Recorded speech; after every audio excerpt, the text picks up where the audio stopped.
up, everybody? Before the 90 days aired tonight, it was not the finale. I repeat, not the finale. There's another episode at least. So this is episode 14. So we'll be tuning in next week to episode 15. Oh my gosh, Misha's here. Hey. What's up, everybody? We're talking before the 90 days tonight. Episode 14. We're gonna talk about all the drama and craziness that happened on this episode. Hey, Misha.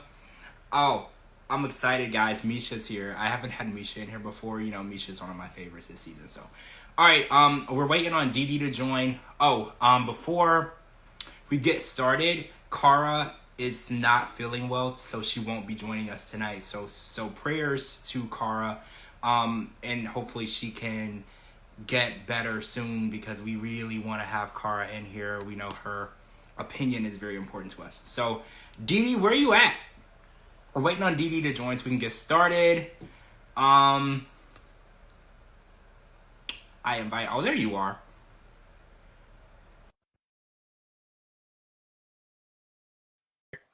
Let me invite. Accept. All right, DeeDee, get in here.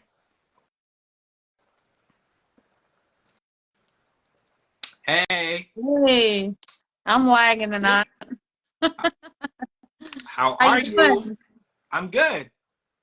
I'm doing good too. Getting ready for our Labor Day little cookout we're going to do tomorrow. So. Oh, I wasn't invited to that, so that's cool. Anyway, I'm just kidding. You know what?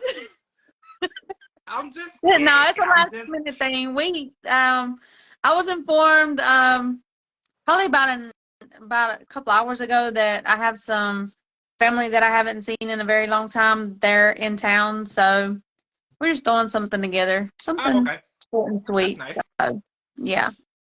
Yeah. So before we get started, Kara is not feeling well. She's not going to be joining us tonight. Thoughts and prayers with Kara. Yes. She may possibly be going in to see if things are good. So prayers and thoughts with Kara. We need her here because, you know, there's faces that need to be punched. So Kara would need to be here. So we want her to be feeling better very soon so we can have her back. But I want to get into this. Okay, so this wasn't the finale of Before the 90 Days. This was episode 14, and there will be episode 15, as we saw from the previews.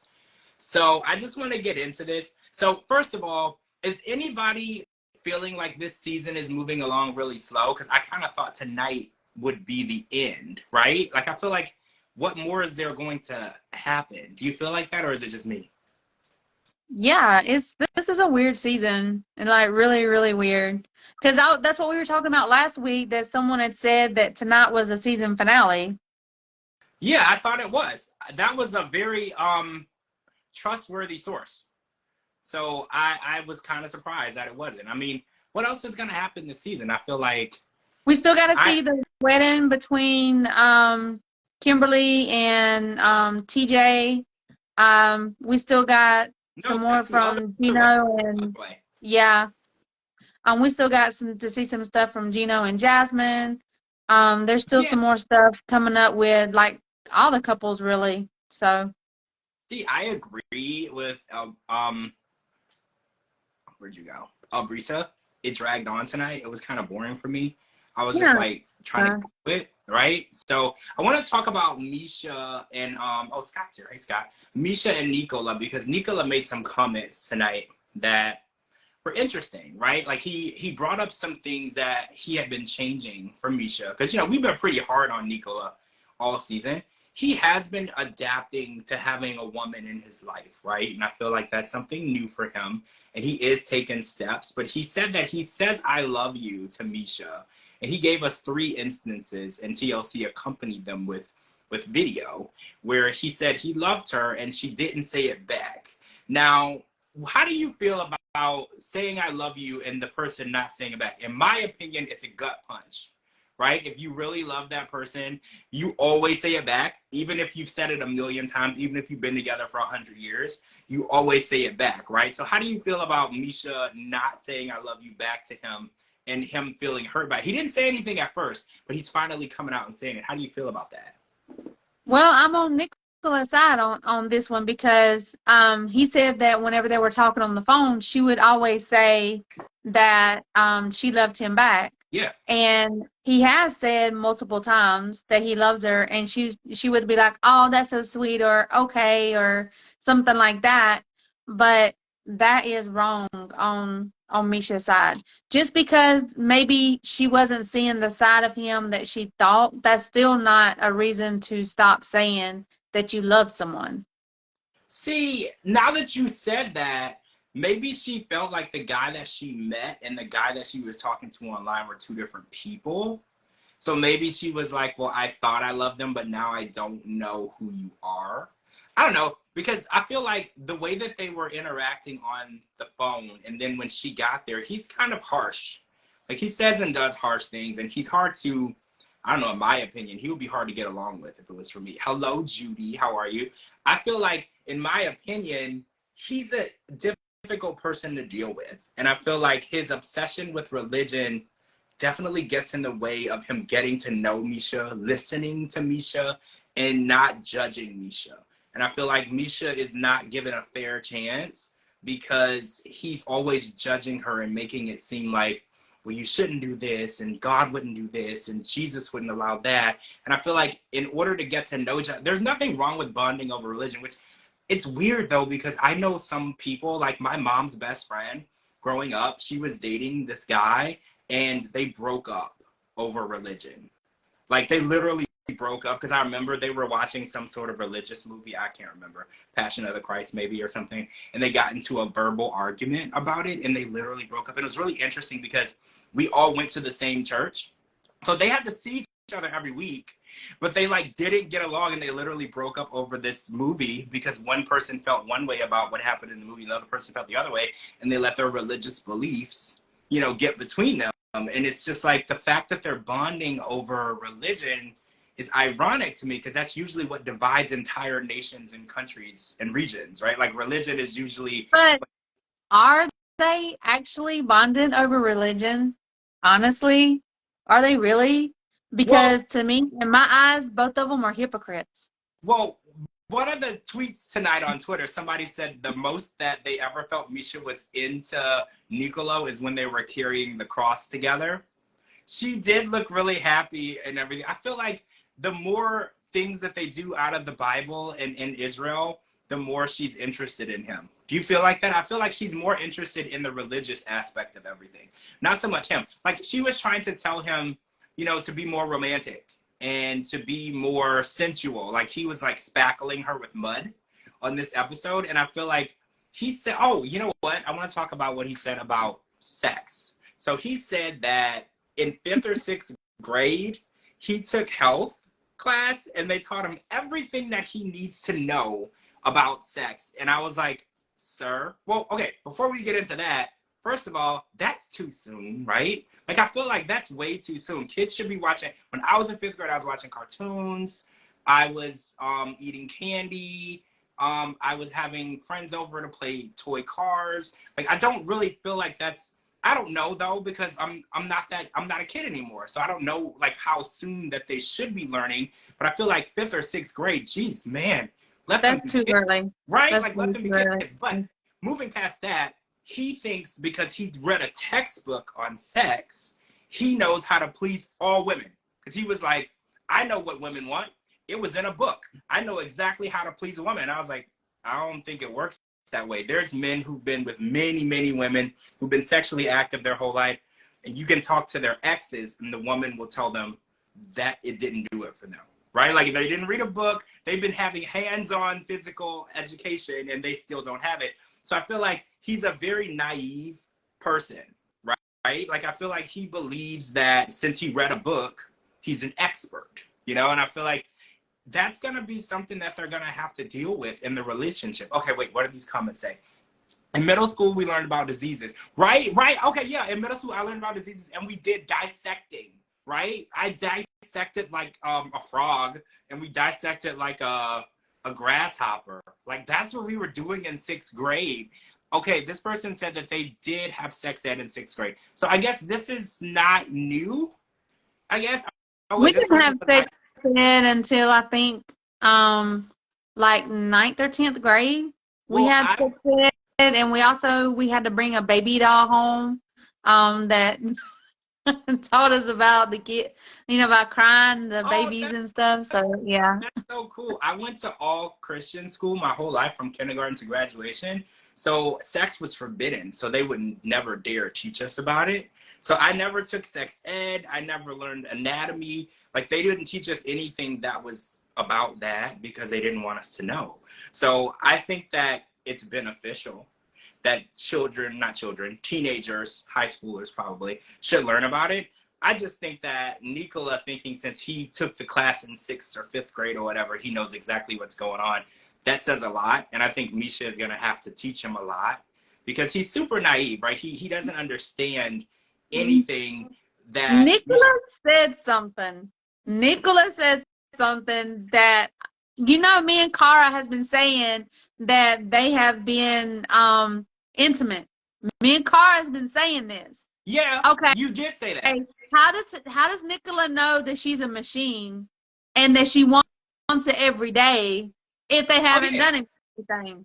He did say that. He did say that. He said, How I does he would know do it that? every day because that's what she would want. That would make her happy. That is what he said. How does he know if they haven't been intimate? I mean, they might have done heavy petting, right? I feel like Nicola's definitely a virgin. The way that he was rubbing the mud on Amisha, it wasn't even like sensual. He was just like, It's like just right, like it wasn't even like any man would take that opportunity to make that a sensual situation. Nicola was just like, turn over. Like, let me get this on you. Like, it was not that serious. Hey, Pink Snow Kitten. I just feel like this relationship is going to have so much work. Like, if they really make this work, it's going to be so hard for them to make it have longevity. I feel like there's just a lot. And I really like Misha. Like, she's one of my favorite characters. I feel like she's very open. She's honest. She doesn't necessarily ignore the red flags, but I feel like she puts up with a lot. Like, I feel like she doesn't speak up for herself enough, right? I feel like she should definitely call him out more on his BS, but I think that in the long run, she would be a good wife to him. I just don't know if he deserves that. I don't know. I just don't know if he's right. Well, I don't want to say deserves, but I don't know if he's ready to have a good wife. I feel like he's not at that stage in his life. I feel like he's at the point where he thinks that having a wife is somebody that he can control and tell what to do and judge. And that's not what having a wife means. No. And like, me and Kara and you have said as well from the beginning, he judges her all the time. He claims to be this high and mighty Christian. And then whenever I seen tonight that he was carrying the cross, I was like, no, why is he carrying the cross? I mean, he's doing something Jesus don't do. Jesus don't judge nobody, and he is judging everybody. So why does he think he has to carry the cross? I was like, oh no, I can't. You nailed it. When I saw him carrying the cross, I was like, I get why he's so self-righteous now. The act of him doing that, it showed how he thinks he's above everybody in the religious world. Like, I was like, the way that he's carrying the cross and he's like, this is what Jesus did and I'm doing. I was like, I get the self-righteous part of it now because he seems like a good guy. He's just really self-righteous. And, I grew up in the church. There's quite a few people around me growing up who were like that. They just felt like they were just above everyone. They were higher up in the anarchy of the Christianity. They were higher up in the church. They were just above us. Whatever they did was whatever Jesus wanted them to do, and then whatever we did was the worst possible thing we could have ever been doing. So I definitely saw the self-righteousness just like kind of oozing off of him in that scene. He's just so cocky. And even Misha said it. She's like, he's so confident in the things that he shouldn't be, like him thrusting in front of her, and he assumed that was sexy. And I will give him credit, though. If he was Channing Tatum and he was thrusting in front of a woman, it would have had a different reaction or different response. But since he's Nicola, it wasn't doing nothing for nobody. Yeah, that and the Snow White, just everything was just like cotton white, Snow White. No, that was just that was a turn off to me. I was like, what? Well, what he said he got it from Dirty Dancing, right? I don't remember that movie. That's a Patrick Swayze movie, right? I don't remember. Yeah. Wait, is that the movie where the girl is on a chair and they pour water on her? Or am I thinking of a different? No, you're thinking of a different. You got to watch Dirty Dancing. Dirty Dancing, like It's Oh, see, I don't know. I have to go back and look. I've seen it, but I just don't know how long ago it was. So yeah, oh, imagine being a guy at their age and still a virgin. I know, right? And having to navigate through having a beautiful woman who is experienced. I don't I think that would be. believe he's a virgin. I don't believe he's a virgin. I Even the really way don't. that he hip thrusted in front of her in such a non-sexual way. He he's got to act like he's a virgin. He's got to act like he don't know what he's doing to throw her off. I'm telling you, that man's not a virgin. His awkwardness don't seem fake to me. That man seemed awkward to me. Like, He's not he a virgin. awkward to me. Whether he's used a woman or something else, he's not a virgin. He's not a virgin. Well, yeah, okay? I'm not gonna write up. He met Misha on the internet, so you know what's on the internet. PORN. Like, so yeah. Let's be honest here. If you've used the internet, you've even accidentally come across PORN. So yeah, I'm not gonna rule that out. I'm just saying I don't think he's been with a woman because he just act like women are so strange to him. I just feel like it's probably not a woman, but it could have been the internet. The internet is a whole thing in itself, and that's a whole nother conversation. Or either a plastic doll. Oh no, A blow up doll. Not a doll. And I'm sorry, I had to say it. Now I'm visualizing. Now I'm visualizing the doll. Okay, so I want to talk about Thanksgiving dinner with Christian and Cleo and Jane. You notice that Jane is always there. I feel bad for Jane. Do you feel like Jane has gotten caught up in their shit and she doesn't know how to get out of it? I feel like Jane has just been caught up in all of the negativity and craziness in the relationship. And I'm like, I'm sorry, Jane. I'm sorry that you have to deal with that. So to our disappointment, the girl that he invited, that Christian invited over to Thanksgiving dinner didn't come. Because, you know, we wanted to have that awkward craziness at Thanksgiving dinner. So we didn't get it, unfortunately. But Jane and Cleo did grill Christian about the fact that he tends to be drawn to women at bars and or on planes or just anywhere where there's a woman who's not being accompanied by a man. Christian seems to gravitate towards that person. So I do find that to be interesting. And Christian said that women make up for half of the population, so he doesn't think it's weird that he only tends to talk to women. I think it's very interesting because when I go out and I'm being social, I don't necessarily only talk to women or only talk to men. I talk to whoever's around me, right? Like, I feel like if there's a group of people around me, we can talk about the whole group. If I'm on a plane or if I'm traveling, I talk to the whole group. So it's interesting to me that he sections off, and he said his words, not mine, a woman that's alone. So he makes sure that she's not with anyone else. She doesn't have anyone around. And then he moves in and starts talking to her. Not going to say he's creepy, pushing it, but not going to say that. Okay, maybe he's just friendly. But the idea that he never seems to ever interact with men, strange to me. And it's also weird that he's with a trans woman because, right? Like, I don't know. This whole situation is super intense for me because I feel like Christian, he's always trying to defend himself. And when it comes to defending himself, he has no defense. Because every time he tries to defend himself, he just gets really, defensive and angry and tries to make it seem like he's not doing anything wrong. And he's just like, well, now I feel like you don't believe me. And I don't like the way you say that when it comes out loud. Sometimes when you hear your behavior from other people, you don't really like the way it sounds. Because when Cleo said it back to him, she's like, well, you seem to only talk to women and you only go to places and you only interact with women. And he's like, well, I don't like the way that sounds, but it's what you do. Like, you don't really have the opportunity or the choice to say, well, I don't like the way it sounds, so I'm not going to let you say it. But if your actions are what they're saying, it is what it is. So how do you feel about Thanksgiving dinner and the conversation that they had and how they're going to be able to move forward? Because I feel like Jane said something in this episode that made sense. She said, I feel like he's always in pursuance of other women, and I don't know how he would be ready to settle down. Because Cleo goes to school. Cleo has a job. There will be times where Christian is out at bars. Is he always going to be talking to other women, getting phone numbers, inviting them to places? Like, he can't be trusted. And he made it seem like, well, I invited her to come back here with us. That doesn't make it any more okay. Just because you think that you're including Cleo in a situation that she doesn't want to be included in doesn't make it okay, right? Well, first of all, he is going to these bars, and how does he know these women are alone? So he's going to these bars. He is scoping out women. That's exactly what he's doing, and he's watching them to see if they are by themselves.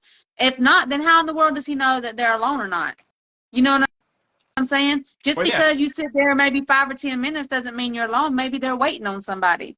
And he deserved everything that Cleo and Jane threw at him. He deserved it. Like, and then, I mean, I don't even want no turkey anymore.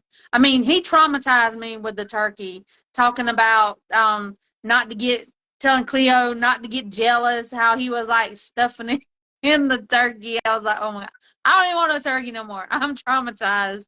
I don't want turkey. But yeah, he's a womanizer. He is a womanizer. And there's so many red flags when it comes to him. So many red flags. I mean, yeah. Every time he opens his mouth, 20 red flags just come flying out. Well, I think what bothers me is he knows that his behavior is wrong. Because when he hears it, yeah. When he hears it back, he's like, well, I don't like the way that sounds, and I don't want you to think that I'm only talking to women. But he is only talking to women, and he is only doing these things. And I think that in his mind, it's okay. And it makes me wonder, what type of relationship is he looking to be in? Is it an open relationship?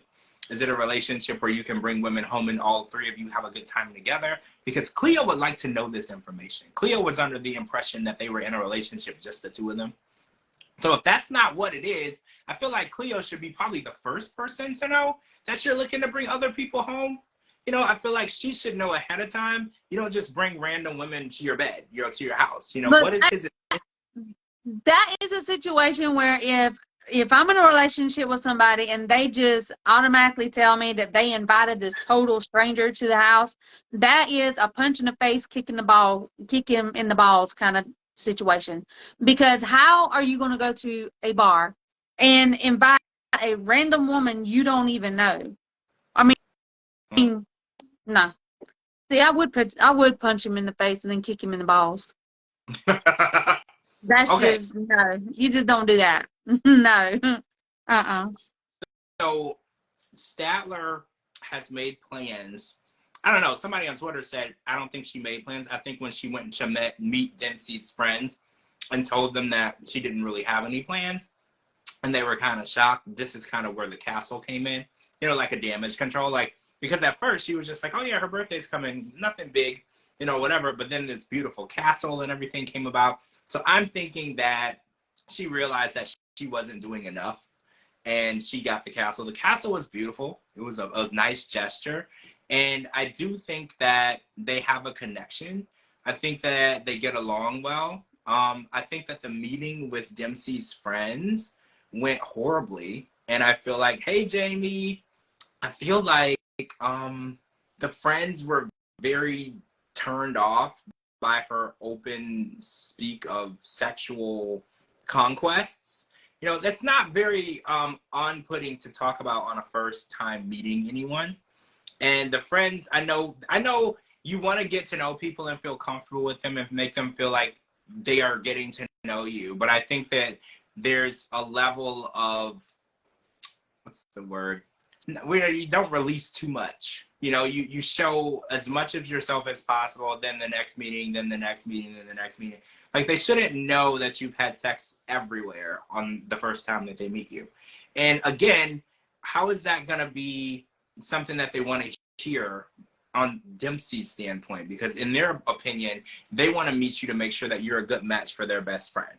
So in order for that to be, and then you have this conversation and you're like, oh, well, it's all about sex and all I do is this, and her birthday is just sex, and I always have sex everywhere. And it was too much. And I really wonder if Statler does that because she's nervous. Because when she was in the car, she kept saying, she was like, I'm really nervous. Meeting people's friends are really hard for me. It's like going into a war zone. And it can be when your friends really do care about you. Meeting the significant other or the other significant other meeting you can be a hard situation to be in. It's like a police interrogation, right? Maybe more so FBI, right? Like I feel like it's a hard situation to be in, and I wonder if Statler is a nervous person, and when she's trying to get that information out and she gets nervous, she has diarrhea mouth and she just says crazy unnecessary things.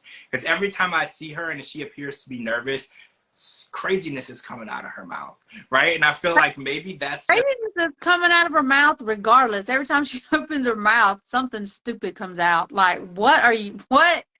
But the meeting the friends and then not even 2 minutes in the conversation, she's done told them how many times she's had sex here and there, how many people she's had sex with, like sex, sex, sex. Every time Statler opens her mouth, is all she talks about is sex. Yeah, you're not wrong. You're not wrong. Like, that is such a turnoff. Like, you cannot have a conversation with your partner or her friends without talking about sex. I get it that you're nervous, but you just dug yourself in a 6-foot hole. Like, they are not gonna like her after that. I mean, that was not a good representation at all. I would have got up and walked off because I was embarrassed. Like, how are you, like, why are you talking about sex? Why? Who even brought up the conversation about sex? She did. It's always Statler. That's like her go-to conversation. That's why I think it's weird that she says these things knowing how off-putting, and Dempsey even said it on the way there. She's like, are you tired of America because you've been through all the women? You know, like, it's like a sore subject, and she brings it up. And I think Dempsey doesn't like to hear, I mean, I'm not going to say I think Dempsey, most people don't like to hear all of the sexual conquests that their ex had. Not to say that you don't know that they had a life before you. Everyone did. It's also to say we don't always want to hear in grave detail everything you did. Like, we know in the back of our mind that things took place before we entered your life, but at the same time, do we want to know every single detail, who it was with, where it was with, what you did, how you did it, how many times you did it? No, we are not at that point. I don't think I'm not interested in hearing that. A lot of people, I'm not. Yeah, I think a lot of people, even very comfortable in their relationships, are not that comfortable. You don't really want to hear it. It's like, you understand you had a past, hearing maybe who the ex was, how long you were together. A lot of people keep that to the extent, you know, I know that they dated this person for this many years and it didn't work out, and they leave it to that. Statler wants to know, like, to tell everybody what happened, what she's done, and I feel like it has to be some sort of nervous thing for her, because when is this ever a positive thing to bring to a conversation about yourself? Like, you can talk about your job, you can talk about your education, what your hobbies are, TV shows. It's not usually you bring up in conversation your, I don't know, addiction to sex. Could be that. I don't know. I'm not a doctor. But it seems like she's definitely made sex way more important in her life than it probably should be. I feel like everything revolves around that, and it's going to make it hard to have a real sense of intimacy with someone when everything's a joke, and then when you're not joking, you're having sex. Like, when are you ever serious? I mean, she did say that that's the only thing that she thinks she's good at is having sex, because she has a lot of it. But her friend, Dempsey's friends did make a really good statement. She is really, like, she's moving too fast, and it's a codependency. Like, why would you want to move that fast? I don't know anybody who wants to move in with someone after they've been dating in person for a couple of days. I mean, I get they were talking like 7 months, but knowing somebody online is totally different than knowing somebody in person. Yeah. And then you go and you spend the night with them, and then you're automatically, hey, look, I'm moving in. Who does that? Nobody.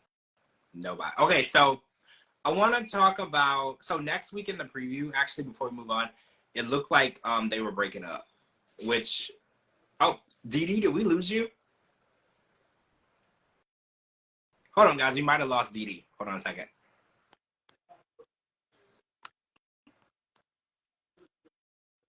Let me see if I can get her.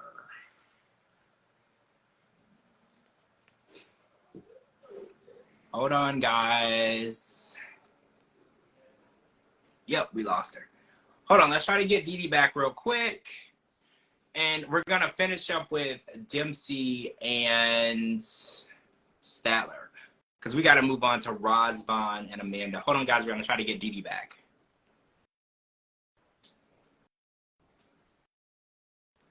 So what is you guys' opinion on Statler and her? Okay, so Pink Snow Kitten says, I think it's social anxiety. See, that's what I was thinking as well. I was feeling like it's some sort of nervous reaction that she has when she's having a hard time, because I was like, what would make you say that to people? And it does take the conversation off of getting to know you.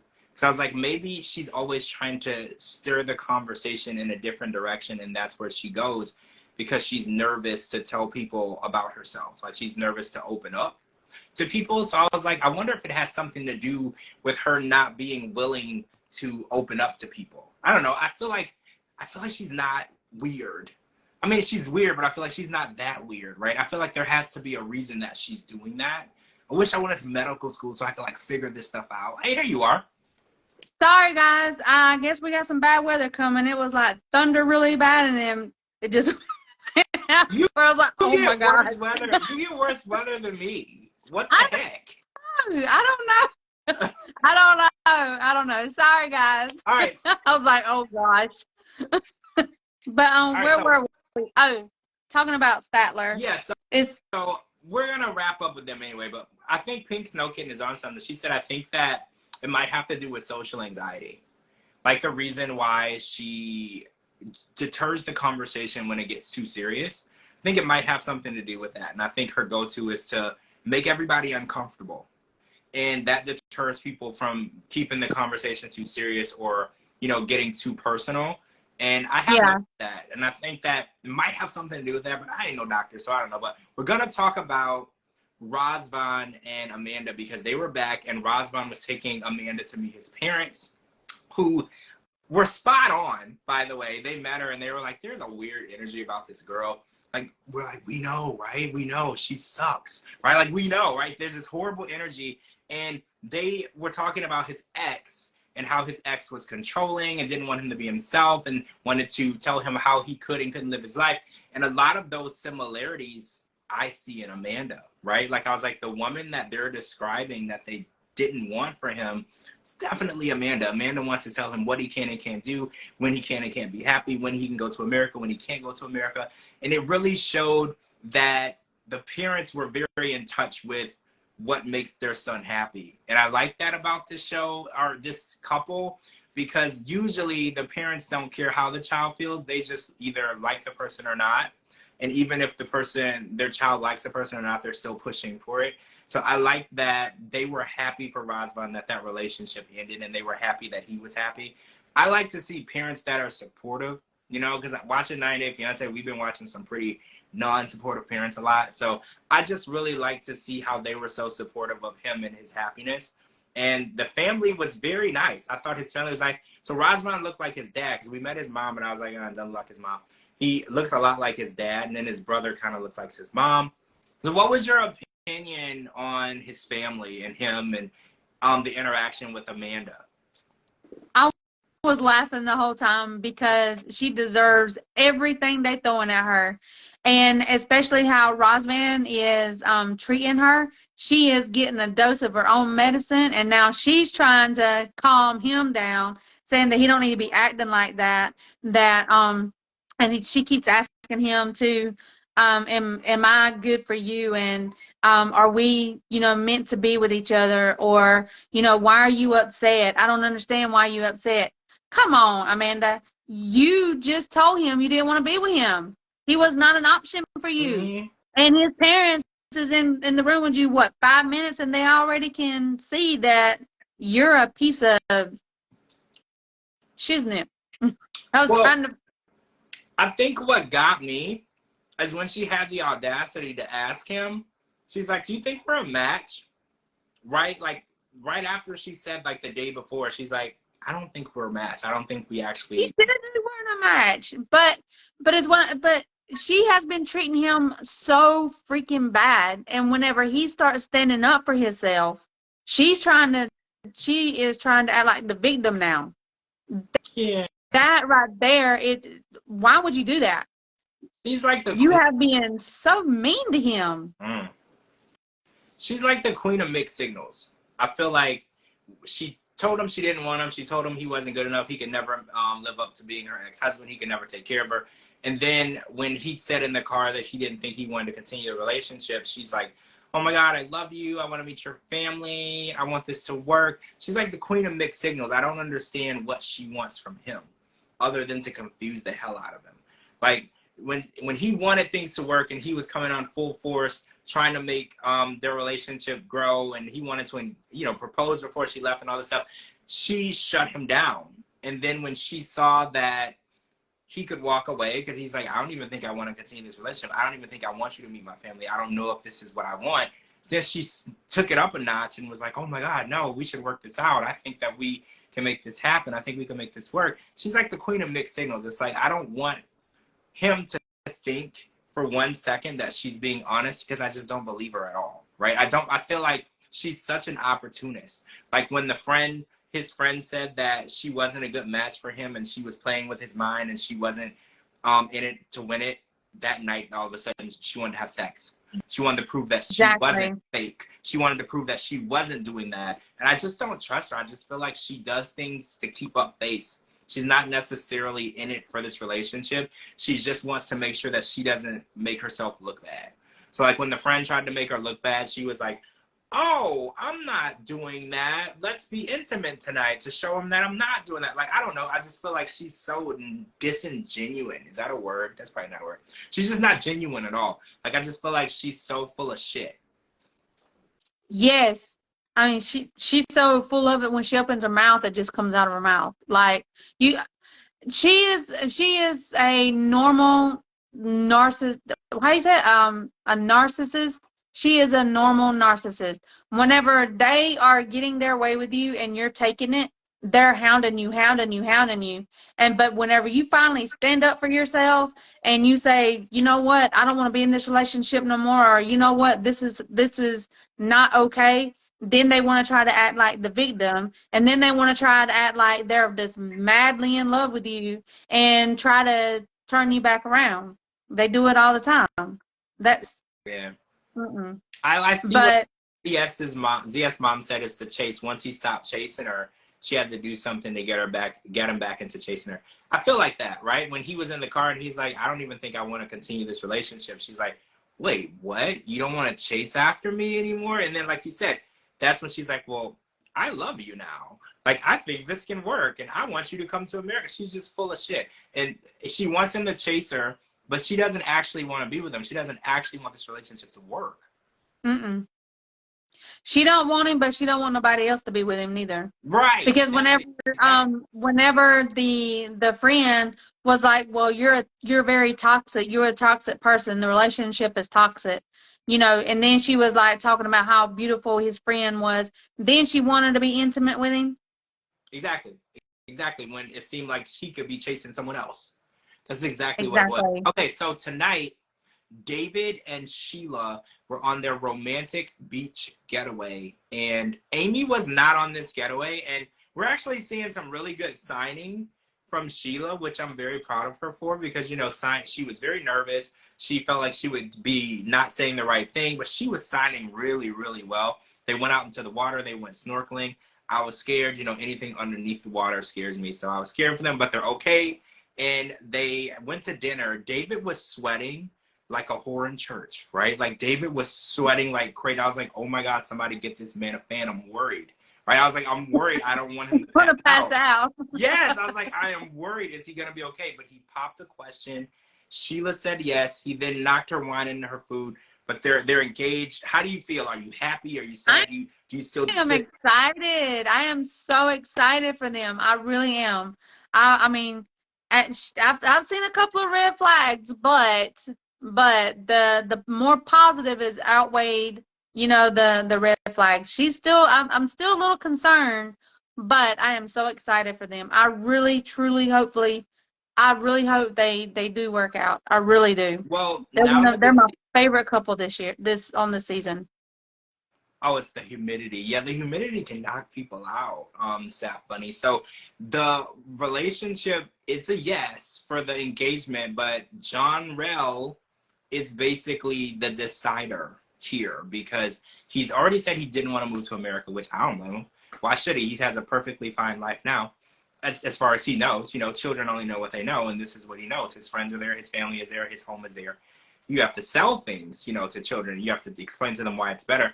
So John Rell is the one who has to say yes because no mother is going to choose to move and leave their child. I don't want to say no mother because there is somebody on the season who has done that. But, and it has happened in the past, Larissa. We've had a few of them. Yeah, but this is not what Sheila's going to do. Sheila's like, he has to be ready and willing to do that. And I understand that, you know, being a good mom, you make decisions based on your children's happiness and life first. You know, and I hate that women have to do that. I wish that women could be a mom and a woman at the same time.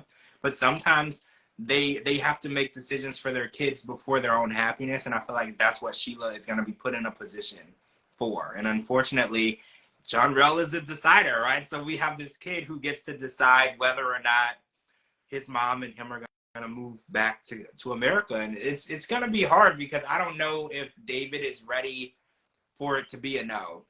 Like, I felt like it was so hard for him just to propose. He was so nervous. He's like, I don't know what she's going to say. He's like, I know she's happy, but she's also been through a lot. She just lost her mom. She has so much going on in her life.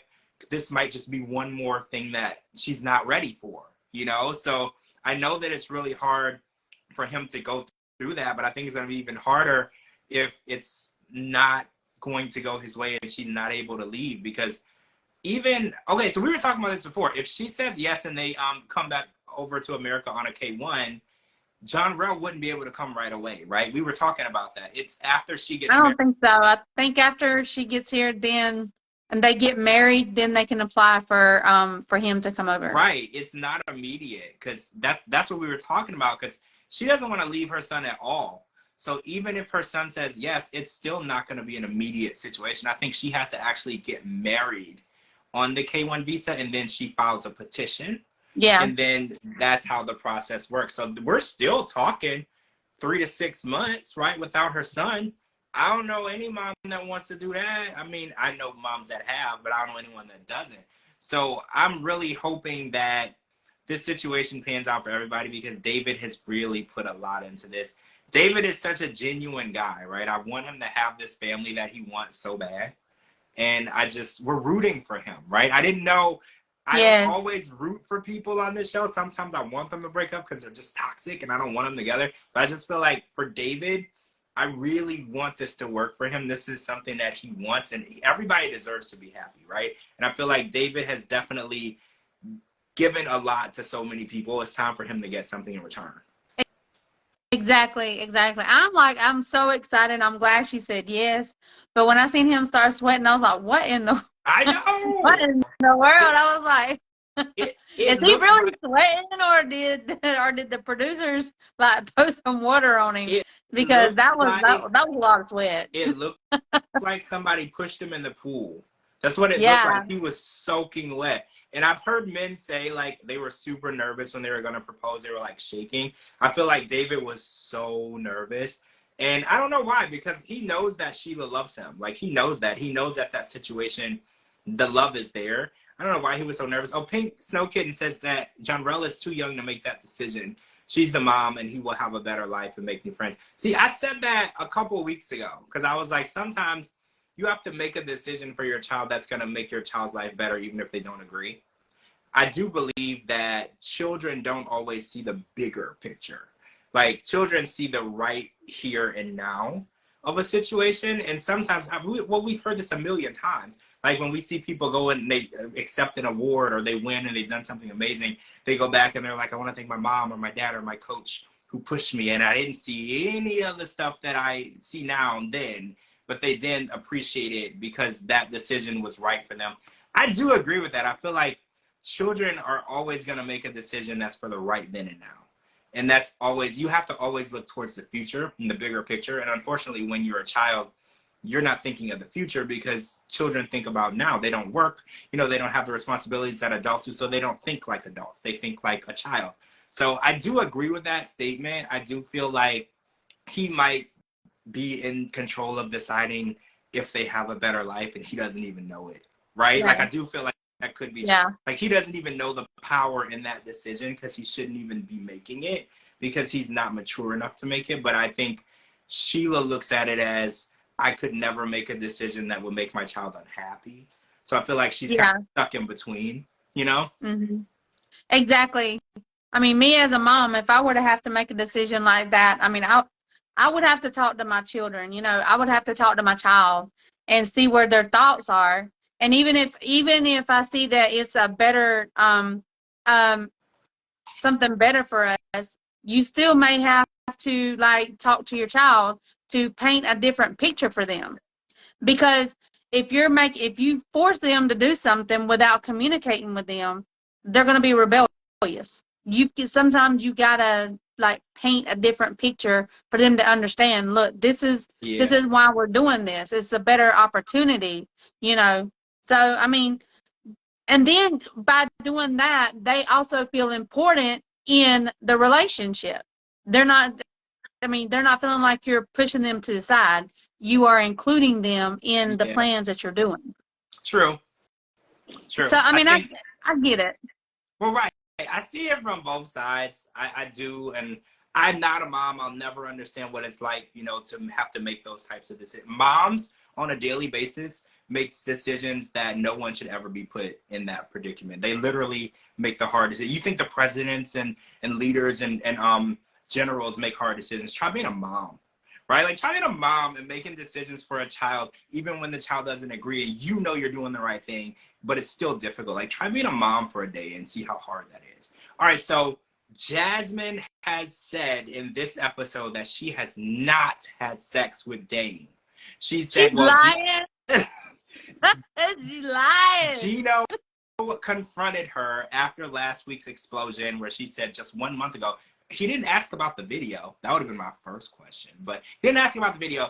He said, is that true? And because I know you say things when you're angry that aren't true. She said it's not true. So obviously you know that that's a lie, right? Like, why would, that was a pretty specific lie, because she gave a date, she gave a person, she gave a video of evidence. Like, that's very specific to lie. Usually when you make up a lie, it's very generalized, right? Like, she swore on her life. Yeah. I mean, does that mean a lot though? At this point, does that mean a lot? So no, Jasmine, it doesn't. But if you're going to swear on your life that you did something, I mean, why would you want to do that if it's a lie? Why would she renege on her lie though? Do you think that she had time to think about it and she realized that in order for her to get to America, or in order to get what she wants, she can't break up with him? Because I was like, why would you say that and then like literally renege on what you just said? Like, you just said you cheated. It was less than a month ago. You were happy, because we all know that she's dissatisfied with Gino in almost every aspect of their relationship. She's made it very clear, especially in the bedroom. She's dissatisfied with everything. She doesn't like the way he doesn't perform. She doesn't like the way he doesn't pay for things. She doesn't like, I haven't heard her say very many positive things. I'll put it like that. In this relationship with Gino, there's maybe 1 or 2 positives and then like 400 negatives that we hear about every day. Like, this is just what she says. So the fact that she would say, oh, well, I'm happier with him, he's better at everything with you. Oh, but no, I was just saying that to hurt you. So she wants to be more important in his life, which, how do you feel about the fact that he looks at her as an equal person in his life with his family? Do you agree with that? I agree with it. I agree with it. I mean, because I don't care if you're a husband or a wife. I mean, you're marrying into that family, like they're marrying into your family. You're marrying into their family. Everyone should be treated equal. Nobody is better than anybody else. That's how I see it. See, and you know, I mean, once you're married, if certain conversations and certain things, yeah, in the moment you need to take up for your spouse, whether they're right or wrong. Like we've talked about this before, but she should not make him choose her over his family, because at the end of the day, you know, spouses come and go. Your family's there regardless. Yeah, I agree. I feel like Jasmine likes to dangle the relationship ending over Gino's head. You know how people use things as like collateral? Yeah. Like, I feel like Jasmine uses the idea of leaving him as collateral. Like, if she can't get what she wants out of him, I feel like she threatens him with, I'll leave you. I'll sleep with my ex. I'll do this. I'll end our relationship. I don't feel like she's ever serious about anything. But I can't say that she didn't sleep with her ex. That was a very specific thing to say. Like, she had a date. And like, I feel like she did. Whether or not Gino wants to believe that it happened, that's another thing. But I feel like she used it as collateral. She's like, well, I wanted Gino to do this, so I'm going to say this to get to him. Like, she knows how to push his buttons. You know, like, she knows how to irritate him. She knows how to make him angry. She knows how to hurt him. And she's using that to her advantage. And she's going to get what she wants, because we know good and well that relationship didn't end on this episode. We know she's here. You know, so it's like, we know that she's doing this for a reason. She's trying to get something out of it. We don't know what necessarily it is. I mean, look at the prenup situation. She didn't want a prenup, so she pushed his buttons. She yelled at him. She said he was bad in bed. Oh, wow, no prenup. She knows exactly how to get what she wants by using nasty, terrible, horrible things, statements that she makes directed at his ego, directed at any man's ego. Like, the things that she says to Gino, I would not be able to be with the person anymore after they said those things to me. The things that she says to him are so emasculating, so horrible. I wouldn't have it in me to even continue the relationship. We would have to break up just because you said those things to me. Even if you didn't mean it, I don't know if I would ever be able to trust to love you after you said something so horrible and hurtful to me, right? Exactly. And then, I mean, she knows that she is so out of Gino's league that if she says these things, then he's gonna, like he's always done, he's gonna bend over and let her screw him in the butt like he always does. He's gonna be her little bitch like always, you know. But this time I was excited because Gino actually stood up for himself and said, okay, if that's what you want, then fine. He did not bend. He did not beg her to stay with him like he has in the past. And why does she keep telling him to get out of her house? That's not her house. She's not paying for nothing. That's Gino's apartment. That's true. That's true. She did say that more than once. She's like, get out of my house. I don't want you in my house. Yeah, you're right. It is his apartment, but he's probably not on the lease because he wasn't there. I'm pretty sure. Can you sign a lease virtually? See, I don't know this stuff. You have to be there, right? I don't know. See, I don't know. I don't know if I don't have enough. This is Kara's expertise. She will be able to find out that. Like, I don't know, because technically he might be on the lease, because let's just say Jasmine doesn't have any credit. Like, I don't know Jasmine, but like, I'm pretty sure you could get a co-signer on your lease, but I don't know if you have to go to Panama to do that, or if you could like do it online. So technically that might actually be Gino's apartment. Now that you bring that up, because he's the one making the payments, and I'm pretty sure Gino has impeccable credit. I'm pretty sure. I'm going to say Jasmine might not, just based on her actions in the past. I would say possibly not. I don't know that. Allegedly. She might not. So what does that say? Lady in Panama. They live in a $3,000 apartment building in Patela. Wait, who does? Jasmine and Gino, or Jasmine and her sister? Because I was under the impression that Jasmine was on U.S. soil. So are they still living in Panama? If you know that, let me know. That would be interesting information to have. Yeah, you know what? Just in New York though, for the tell-all. Yeah, well, the tell-all was filmed 4 months ago. They were in New York a couple weeks ago for Jasmine's 36th birthday party, 37th Please don't. I hope I'm not wrong. I don't like to make anyone older. 36 or I don't even know how old Jasmine is. She's yeah. even lying about her own children. So So they were there for her birthday party, and Mikey Burke was also there at the party. So they were in, but before the 90 Days Tell-All was filmed like in May, if I'm not mistaken, and I'm pretty sure Jasmine was physically there in the studio, as far as I saw photos. So I'm pretty sure she's been in the U.S. for quite a while. Oh, so Pink Snowkin, the first thing you said that I got was I would have asked to see the pictures to make sure, or the video to make sure it wasn't true. I would have done the same. If you make that claim to me that you've been sleeping with your ex in the apartment that I'm paying for, I would need to check your phone, like, in general. Like, I would just need to see who you've been texting, what you've been saying. Have you been texting that ex? Is there videos that you're speaking of? I would need to. Like, is that wrong? Is it wrong to check someone's phone if they give you a reason? I don't know how heck this. no. I feel like. I mean, I would have like as soon as Jasmine would have told me that her ex lived a couple of doors down, Right. and he is the one that told her about the apartment. He is the reason why she moved to the apartment complex. They have dinner together. They meet up together. Come on. Well, yeah, that I feel like that warrants me. I needed to go on your phone and just to see what y'all are talking about, because at that point I can't trust that it's just a friendship because you didn't tell me. Because if it was just a friendship, I feel like you would have said, "Hey, there's this really nice building. My ex lives in it. He said that it has great furnished apartments." That's one thing. Then I'll be like, "Oh, I don't like the fact that your ex lives in it, but you did tell me ahead of time. We're being open and honest with each other. We can have a conversation." But the fact that you withheld it until you had already moved in and were there for a while and then waited until I got there to then tell me that he was actually living a few doors down, that's questionable. And then I'm going to question.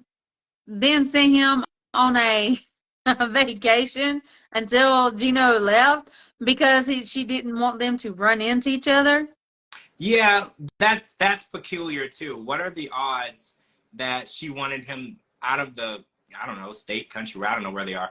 He couldn't even be at his own apartment for the whole 2.5 weeks that Gino was there because she didn't want them to see each other. Well, that's weird. Remember, too. she didn't tell him. She didn't tell Gino about Dane. Her friend did. She wasn't even going to say anything. Hey, she wasn't going to say nothing. Her friend let it slip, and then she had to because the information was there. And it's like, at this point, she couldn't hide it. So you're right. She wasn't going to say anything. So that's even more peculiar. The fact that it was never going to come out. And then the fact that she said that they were sleeping together, it's just it makes too much sense to be a lie, right? That's how I feel like. It makes too much sense. And then she was saying that, yeah, and then, I mean, even the producers called her a hypocrite. Because how is it that she says that she can speak to her ex, she can be friends with her ex, she can speak to anybody she wants to, but Gino can't even talk to nobody. He couldn't even have a picture of his ex-wife in his house. She wasn't in his house. It was just a picture, right? Isn't that what it was? It was a picture of them together? Or she had decorated it?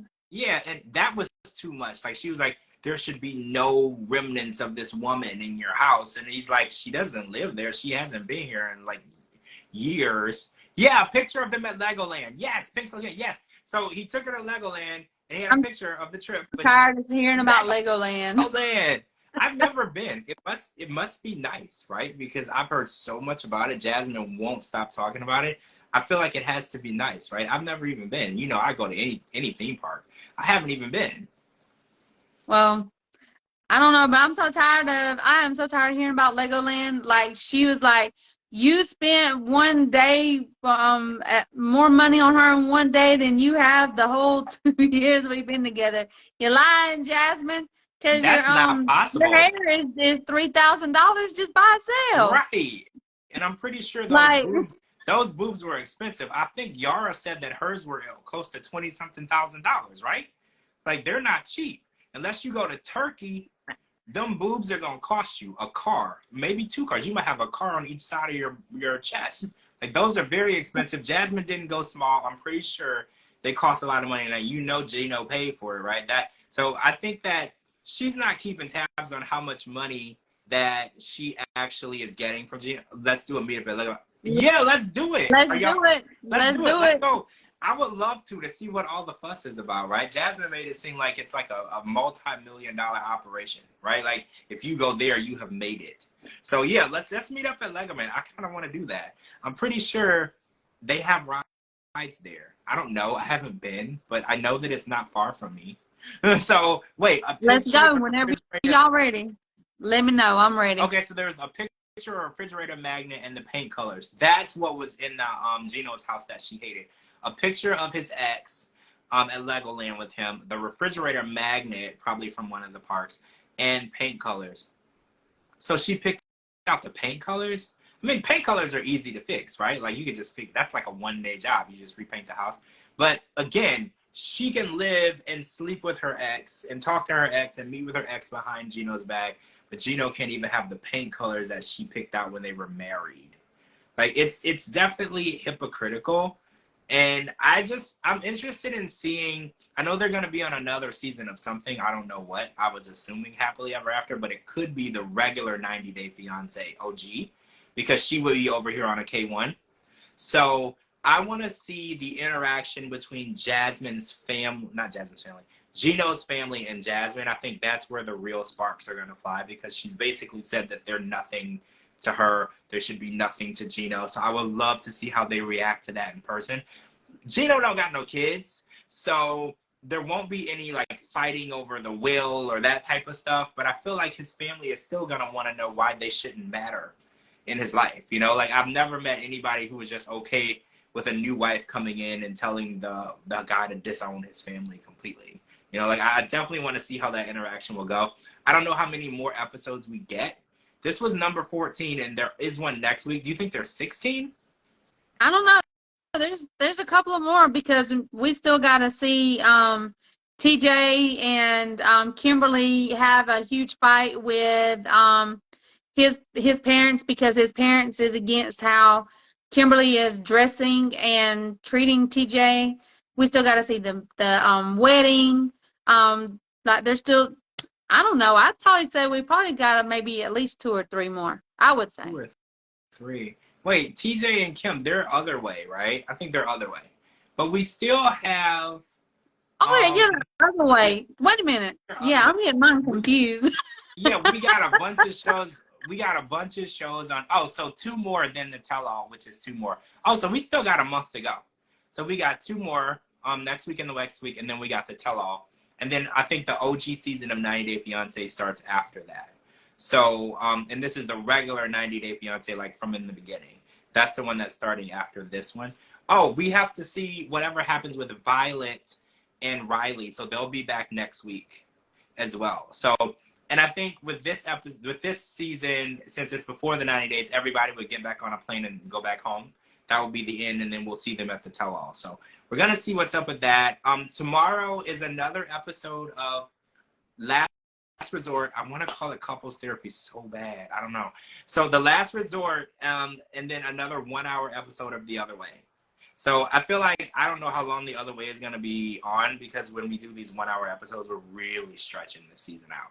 So we're going to do another episode of The Other Way, and then we're going to do the Last Resort. So we'll be back tomorrow night to talk about the other way, and then the following day, which is Tuesday, we'll be back to talk about The Last Resort, which is getting good, right? Like it's getting good. Like I'm really excited for The Last Resort. I know a lot of mixed feelings at first. I told y'all I wasn't excited, but it's good. Angela is definitely making it worthwhile, and Ed is getting our money's worth, right? Like I feel like he's getting our money's worth. He's starting shit with people, and it's kind of what we wanted. Right, we wanted to see some people throw some hands, right? And I feel like with Ed and Angela in the building, I feel like we might actually get to see that. Yeah, I hope Joby whoops his ass. I really do. I really do. Joby or Kelly, or maybe like a tag team situation, right? Like a tag. Somebody needs to beat him to the ground. So yeah, he deserves it. He really does. He do. I feel like he got it coming. All right, so hopefully Kara's feeling better and she'll be back with us tomorrow. So everybody say something nice and send it towards Kara's direction. So she'll be back here hopefully tomorrow, if not the night after, for The Last Resort. Thank you to DeeDee for joining me tonight, and make sure you're following her. I'm gonna tag her in this video, her Instagram, and follow her along. Make sure you're following me at George Mossey on all platforms. The at and then my name, George Mossey, and then georgemossey.com, and anywhere you get your podcast, type in the George Mossey Show. Check my website this week. There's gonna be a story breaking that I'm gonna be releasing. It's kind of big, so I can't say what it is yet, but it's kind of big. Thank you guys for joining us, and we'll talk to you tomorrow night for The Other Way. Bye, guys. Bye.